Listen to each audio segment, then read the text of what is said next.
In a quiet, sun-dappled valley lived a little girl named May. Her laughter sounded like wind chimes on a summer breeze.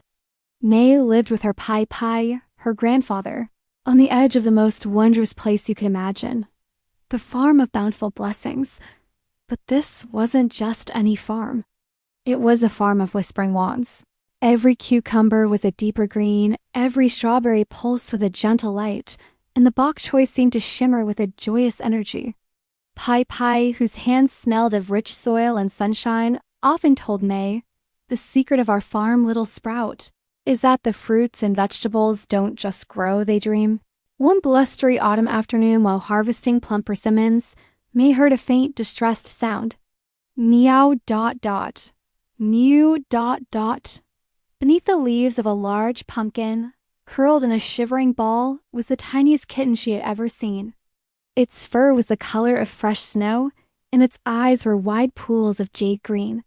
"Oh, you poor thing," May whispered, scooping it up.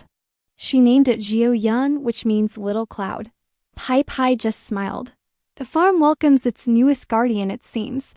Be kind to him, May, for sometimes the smallest creatures carry the greatest magic. Jaden was an adventurous and mischievous kitten. He loved chasing shadows and batting at dewdrops. But he had a peculiar habit.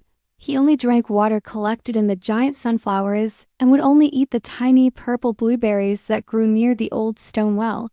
One morning, while chasing a dragonfly through the towering cornfield, Jaden discovered the farm's most closely guarded secret. He heard a sound like soft, tiny singing. Peeking around a cornstalk, he saw a sight that made his little tail puff up in awe. A large, ripe pomegranate sat on a mossy stone, and surrounding it were three tiny, translucent figures, the farm sprites. No bigger than May's thumb, they held miniature, glowing watering cans and sang a cheerful tune. "We polish the rubies, we brighten the gold, and keep the sweet dream from growing cold." Mesmerized, Jaden took a step forward. Crunch! He'd stepped on a dried bean husk. In a puff of silver dust, the sprites vanished. That evening, a shadow fell over the farm. The magical light from the produce began to dim. The carrots looked droopy and the tomatoes were dull. Pai, what's wrong with the farm?" May asked, worried. Pai sighed. "The magic is restless, little sprout. The farm is sad. The fruits and vegetables have stopped dreaming. Something had frightened their magical caretakers." May looked down at Jaden, who was hiding guiltily by her feet. He knew what he had done. May led Jaden back to the silent corn grove. The pomegranate no longer sparkled. "You need to apologize, Jaden," she whispered. Trembling, the kitten walked up to the sad pomegranate and touched his tiny pink nose to its skin, giving a gentle, quiet mew of apology. Then a brilliant idea struck May. She remembered Jaden's favorite blueberries and the sunflower water. She carefully picked the three biggest blueberries she could find and went to the tallest sunflower, which held a capful of crystal-clear rainwater. She mashed the berries into the water, creating a deep purple, shimmering potion, a magical blueberry nectar.